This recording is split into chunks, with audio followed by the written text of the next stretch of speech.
এয়া আকাশবাণী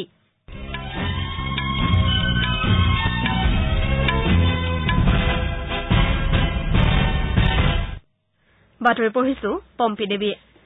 আজি অনুষ্ঠিত মধ্যপ্ৰদেশ বিধানসভাৰ নিৰ্বাচনত ৬৫%তকৈও অধিক ভোটদান হোৱাৰ বিপৰীতে মিজোৰামত বিয়লি 4 বজালৈ ৭৩% ভোটদান হোৱাৰ বাতৰি পোৱা গৈছে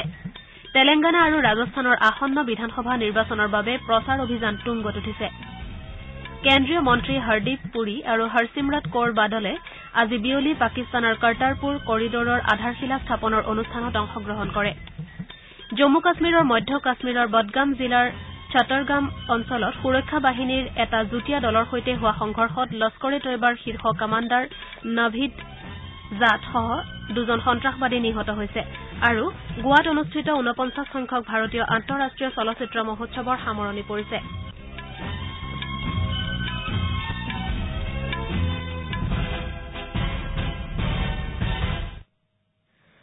মধ্যপ্ৰদেশ আৰু মিজোৰাম বিধানসভা নিৰ্বাচনৰ ভোটগ্ৰহণ আজি অনুষ্ঠিত হয় ২৩০জনীয়া মধ্যপ্ৰদেশ বিধানসভাৰ বাবে অনুষ্ঠিত নিৰ্বাচনত বিয়লি ৫ বজালৈকে ৬৫.৪১% ভোটদান হৈছে নিৰ্বাচনত ২৫০গৰাকী মহিলা প্ৰাৰ্থীকে ধৰি মুঠ ২,৮৯৯ গৰাকী প্ৰাৰ্থীয়ে প্ৰতিদ্বন্দ্বিতা কৰিছে আনহাতে মিজোৰামত বিয়লি 4 বজালৈকে ৭৩% ভোটদান হৈছে বুলি জানিব পৰা গৈছে ৰাজ্যখনৰ মুখ্য নিৰ্বাচনী বিষয়া আশিষ কুন্দ্ৰাই প্ৰকাশ কৰা মতে বিয়লি 4 বজাৰ পাছতো আইজলৰ একাংশ ভোটগ্ৰহণ কেন্দ্ৰত ভোটদান হৈ থকাৰ পৰিপ্ৰেক্ষিতত ভোটদানৰ হাৰ বৃদ্ধি পোৱাৰ সম্ভাৱনা আছে তেওঁ কয় যে ৰাজ্যখনৰ চাৰ্চিপ জিলাত সৰ্বাধিক ৮১% আৰু আইজল জিলাত আটাইতকৈ কম ৬৫% ভোটদান হৈছে শ্ৰীকুন্দ্ৰাই কয় যে ভোটদানৰ বাবে ত্ৰিপুৰাৰ আশ্ৰয়গৃহৰ পৰা মিজোৰামৰ কানমুনলৈ অনা ব্ৰু শৰণাৰ্থীসকলৰ ভোটদানৰ হাৰ ৫২%। তেওঁ কয় যে ৰাজ্যখনত ভোটগ্ৰহণৰ সময়ত কোনো ঠাইত কোনো বিক্ষিপ্ত ঘটনা ঘটাৰ বাতৰি অহা নাই উল্লেখযোগ্য যে ৪০জনীয়া মিজোৰাম বিধানসভাৰ এই নিৰ্বাচনত ২০৯ গৰাকী প্ৰাৰ্থীৰ ৰাজনৈতিক ভাগ্য নিৰ্ণয় হ'ব তেলেংগানা আৰু ৰাজস্থানৰ আসন্ন বিধানসভা নিৰ্বাচনৰ বাবে প্ৰচাৰ অভিযান তুংগত উঠিছে দুয়োখন ৰাজ্যতে অহা ৭ ডিচেম্বৰত ভোটগ্ৰহণ অনুষ্ঠিত হ'ব ৰাজস্থান বিধানসভাৰ মুঠ আসনৰ সংখ্যা ২০০খন হোৱাৰ বিপৰীতে তেলেংগানাত ১১৯টা বিধানসভা সমষ্টি আছে ৰাজস্থানৰ ভোটদাতাসকলৰ মন জয় কৰাৰ অৰ্থে বিজেপি আৰু কংগ্ৰেছকে ধৰি বিভিন্ন ৰাজনৈতিক দলৰ জ্যেষ্ঠ নেতাসকলে ভিন ভিন সমষ্টিত প্ৰচাৰ চলোৱা পৰিলক্ষিত হয় নাগৌৰত এখন নিৰ্বাচনী সভাত ভাষণ দি প্ৰধানমন্ত্ৰী নৰেন্দ্ৰ মোদীয়ে কয় যে বিজেপিয়ে ইয়াৰ কাম কাজৰ ভিত্তিত ভোটদান কৰিবলৈ জনসাধাৰণৰ প্ৰতি আহান জনাই আহিছে কংগ্ৰেছক তীব্ৰ সমালোচনা কৰি তেওঁ কয় যে 4টা প্ৰজন্ম ধৰি জনসাধাৰণৰ সৈতে কোনো ধৰণৰ সম্পৰ্ক নথকাসকলে সাধাৰণ মানুহৰ দুখ কেতিয়াও অনুভৱ কৰিব নোৱাৰে কেন্দ্ৰীয় মন্ত্ৰী মুখতাৰ আব্বাছ নাকভিৰ নেতৃত্বত ভাৰতীয় জনতা পাৰ্টীৰ এটা প্ৰতিনিধি দলে আজি নিৰ্বাচন আয়োগক সাক্ষাৎ কৰি তেলেংগানাৰ ভোটাৰ তালিকাত ভুৱা ভোটদাতাৰ নাম সন্নিৱিষ্ট হোৱা বুলি উঠা অভিযোগৰ বিষয়টো সংক্ৰান্তত ব্যৱস্থা গ্ৰহণৰ দাবী জনায় আয়োগৰ সৈতে অনুষ্ঠিত বৈঠকৰ অন্তত শ্ৰীনাকভিয়ে নতুন দিল্লীত সাংবাদিকৰ আগত কয় যে ধৰ্মৰ ভিত্তিত ভোটাৰ তালিকাৰ পৰা একাংশ প্ৰকৃত ভোটদাতাৰ নাম কৰ্তন কৰা হৈছে তেওঁ অভিযোগ উত্থাপন কৰি কয় যে টিআৰএছ কংগ্ৰেছ আৰু এআইএমআইএম দলৰ হৈ ভোটদাতাৰ তালিকাৰ পৰা এইদৰে যোগ্য ভোটদাতাৰ নাম কৰ্তন কৰা হৈছে কেন্দ্ৰীয় মন্ত্ৰী হৰদীপ পুৰী আৰু হৰচিমৰত কৌৰ বাদলে আজি বিয়লি পাকিস্তানৰ কৰ্টাৰপুৰ কৰিডৰৰ আধাৰশিলা স্থাপন অনুষ্ঠানত অংশগ্ৰহণ কৰে এই কৰিডৰটোৱে কৰ্টাৰপুৰত থকা দৰবাৰ চাহিব গুৰুদ্বাৰ দৰ্শনৰ বাবে যোৱা ভাৰতীয় শিখ তীৰ্থযাত্ৰীসকলৰ বাবে ভিছাবিহীন ভ্ৰমণৰ পথ প্ৰশস্ত কৰিব শ্ৰীপুৰী আৰু শ্ৰীমতী বাদলৰ সৈতে পাকিস্তানৰ প্ৰধানমন্ত্ৰী ইমৰান খানে এই কৰিডৰটোৰ আধাৰশিলা স্থাপন কৰে শ্ৰীখানে কয় যে দৰবাৰ চাহিব গুৰুদ্বাৰত ভাৰতীয় তীৰ্থযাত্ৰীসকলক সকলো ধৰণৰ সুবিধা প্ৰদান কৰা হ'ব এই উপলক্ষে ভাষণ দি শ্ৰীমতী বাদলে আজিৰ দিনটোক শিখ সম্প্ৰদায়ৰ বাবে এটা ঐতিহাসিক দিন বুলি অভিহিত কৰে আৰু দুয়োখন ৰাষ্ট্ৰতে শান্তি অক্ষুণ্ণ থাকিব বুলি আশা প্ৰকাশ কৰে তেওঁ কয় যে কৰ্টাৰপুৰ কৰিডৰে দুয়োপক্ষৰে জনসাধাৰণৰ মাজত শান্তি আৰু সম্প্ৰীতিৰ বাৰ্তা বিয়পাব অনুষ্ঠানত উপস্থিত থাকি পঞ্জাৱৰ ৰাজ্যিক মন্ত্ৰী নৱজোৎ সিং সিদ্ধুৱে কয় যে ভাৰত আৰু পাকিস্তান উভয়ে এই কথাটো অনুভৱ কৰা উচিত যে পূৰ্বৰ সকলো কথা পাহৰি দুয়োখন দেশে এতিয়া আগুৱাই যোৱাৰ আৱশ্যকতা আছে শ্ৰীপুৰীয়ে এটা বিবৃতিযোগে কয় যে এই তীৰ্থযাত্ৰাৰ অংশ হ'বলৈ পাই তেওঁ নিজকে ধন্য মানিছে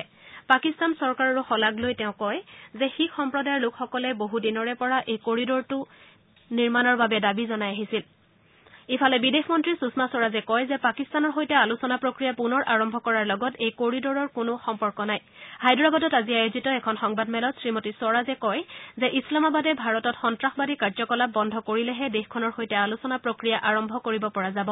তেওঁ লগতে আলোচনা আৰু সন্ত্ৰাস একেলগে চলিব নোৱাৰে বুলি ভাৰতে গ্ৰহণ কৰি অহা স্থিতিৰ কথাও দোহাৰে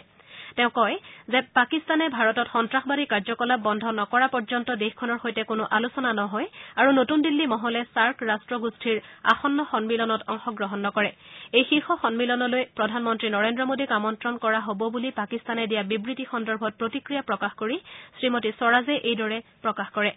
শ্ৰীমতী স্বৰাজে কয় যে ভাৰতে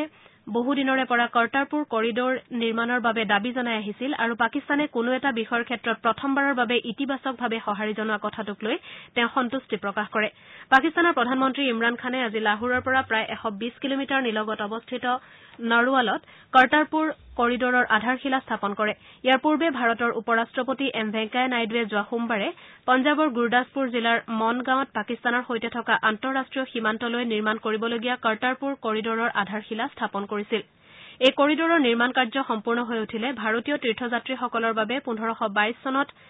গুৰু নানক দেৱে নিৰ্মাণ কৰা কৰ্টাৰপুৰ চাহিব গুৰুদ্বাৰ দৰ্শনৰ পথ সুগম হৈ পৰিব আপোনালোকে বাতৰি শুনিছে আকাশবাণীৰ পৰা প্ৰধানমন্ত্ৰী নৰেন্দ্ৰ মোদী ত্ৰয়োদশ G20 শীৰ্ষ সন্মিলনত ভাগ লোৱাৰ উদ্দেশ্যে ইতিমধ্যে আৰ্জেণ্টিনাৰ ৰাজধানী বিউনছ আয়াৰ্ছলৈ বুলি ৰাওনা হৈছে এই শীৰ্ষ সন্মিলনৰ মূল বিষয়বস্তু হৈছে নিৰপেক্ষ আৰু স্থায়ী উন্নয়নৰ বাবে সহমত গঢ়া বিদেশ সচিব বিজয় গোখলেই কৈছে যে প্ৰধানমন্ত্ৰী মোদীয়ে এই সন্মিলনত প্ৰথমখন অধিৱেশনত জনসাধাৰণ সৰ্বপ্ৰথম শীৰ্ষক আলোচনাৰ পাতনি মেলিব শ্ৰীমোদীয়ে মূলতঃ খাৰুৱা তেলৰ দামৰ উত্থান পতনে কঢ়িয়াই অনা ভাবুকি স্কিল ইণ্ডিয়া ডিজিটেল ইণ্ডিয়াৰ দৰে ভালেমান ধ্বজাবাহী কাৰ্যসূচী আৰু GST সন্দৰ্ভত আলোচনা কৰিব জম্মু কাশ্মীৰৰ মধ্য কাশ্মীৰৰ বদগাম জিলাৰ চটৰগাম অঞ্চলত আজি পুৱা সুৰক্ষা বাহিনীৰ এটা যুটীয়া দলৰ সৈতে হোৱা সংঘৰ্ষত লস্কৰ এ তৈবাৰ শীৰ্ষ কামাণ্ডাৰ নভীদ জাটসহ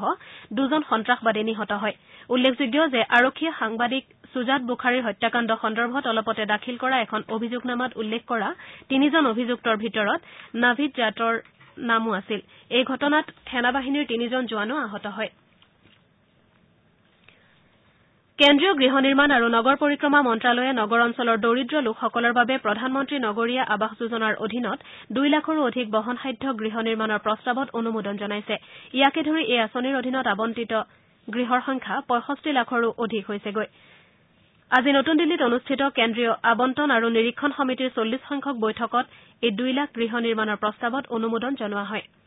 এখন চৰকাৰী বিজ্ঞপ্তিত কোৱা হৈছে যে এই আঁচনিৰ অধীনত মহাৰাষ্ট্ৰত প্ৰায় 1,16,000 গৃহ কৰ্ণাটকত 31,000 বিহাৰত 26,000 আৰু তামিলনাডু আৰু জম্মু কাশ্মীৰত প্ৰায় 15,000কৈ গৃহ নিৰ্মাণ কৰা হ'ব গোৱাত অনুষ্ঠিত 49 সংখ্যক ভাৰতীয় আন্তঃৰাষ্ট্ৰীয় চলচ্চিত্ৰ মহোৎসৱৰ সামৰণি অনুষ্ঠান সম্প্ৰতি পানাজীৰ সমীপৰ তালেগাঁৱৰ শ্যামাপ্ৰসাদ মুখাৰ্জী ষ্টেডিয়ামত বৰ্ণাঢ্য কাৰ্যসূচীৰে চলি আছে অনুষ্ঠানত কেন্দ্ৰীয় পৰ্যটন মন্ত্ৰী KJ আলফন্স আৰু গোৱাৰ ৰাজ্যপাল মৃদুলা সিনহাৰ লগতে চলচ্চিত্ৰ জগতৰ ভালেমান তাৰকা উপস্থিত আছে অনুষ্ঠানত চিত্ৰ নাট্যকাৰ সলীম খানক চলচ্চিত্ৰ জগতলৈ আগবঢ়োৱা অৱদানৰ বাবে ভাৰতীয় আন্তঃৰাষ্ট্ৰীয় চলচ্চিত্ৰ মহোৎসৱৰ বিশেষ বঁটাৰে সন্মানিত কৰা হয় এই 9দিনীয়া মহোৎসৱত 67খন দেশৰ 222খন চলচ্চিত্ৰ প্ৰদৰ্শন কৰা হয় উচ্চতম ন্যায়ালয়ে বিহাৰৰ 16টা আশ্ৰয়গৃহত থকা কিশোৰ কিশোৰী তথা যুৱতী মহিলাসকলক শাৰীৰিক আৰু যৌন নিৰ্যাতন চলোৱা বুলি উঠা অভিযোগৰ পৰিপ্ৰেক্ষিতত কেন্দ্ৰীয় অনুসন্ধানকাৰী সংস্থা CBIক সমগ্ৰ বিষয়টোৰ তদন্তৰ দায়িত্ব ল'বলৈ নিৰ্দেশ দিছে মুজাফ্ফৰপুৰ আশ্ৰয়গৃহৰ গোচৰটো ইতিমধ্যে CBI তদন্ত কৰি আছে ন্যায়াধীশ মদন বি লোকুৰ নেতৃত্বাধীন এখন বিচাৰপীঠে বিহাৰ আৰক্ষীৰ পৰা গোচৰটোৰ তদন্তৰ দায়িত্ব CBIক অৰ্পণ কৰিছে উল্লেখযোগ্য যে ৰাজ্য চৰকাৰে এই গোচৰৰ তদন্তৰ দায়িত্ব অন্য সংস্থাক অৰ্পণ নকৰিবলৈ অনুৰোধ জনাইছিল যদিও ন্যায়ালয়ে এই আবেদন খাৰিজ কৰে বাতৰি শেষ কৰাৰ আগতে প্ৰধান বাতৰিকেইটা আকৌ এবাৰ পঢ়ি দিছো আজি অনুষ্ঠিত মধ্যপ্ৰদেশ বিধানসভাৰ নিৰ্বাচনত 65%তকৈও অধিক ভোটদান হোৱাৰ বিপৰীতে মিজোৰামত বিয়লি 4 বজালৈ 73% ভোটদান হোৱাৰ বাতৰি পোৱা গৈছে তেলেংগানা আৰু ৰাজস্থানৰ আসন্ন বিধানসভা নিৰ্বাচনৰ বাবে প্ৰচাৰ অভিযান তুংগত উঠিছে কেন্দ্ৰীয় মন্ত্ৰী হৰদীপ পুৰী আৰু হৰচিমৰাট কৌৰ বাদলে আজি বিয়লি পাকিস্তানৰ কৰ্টাৰপুৰ কৰিডৰৰ আধাৰশিলা স্থাপন অনুষ্ঠানত অংশগ্ৰহণ কৰে জম্মু কাশ্মীৰৰ মধ্য কাশ্মীৰৰ বদগাম জিলাৰ চটৰগাম অঞ্চলত সুৰক্ষা বাহিনীৰ এটা যুটীয়া দলৰ সৈতে হোৱা সংঘৰ্ষত লস্কৰ এ তৈবাৰ শীৰ্ষ কামাণ্ডাৰ নভীদ জাটসহ দুজন সন্ত্ৰাসবাদী নিহত হৈছে আৰু গোৱাত অনুষ্ঠিত 49 সংখ্যক ভাৰতীয় আন্তঃৰাষ্ট্ৰীয় চলচ্চিত্ৰ মহোৎসৱৰ সামৰণি পৰিছে এতিয়াৰ বাতৰি ইমানতে শেষ হ'ল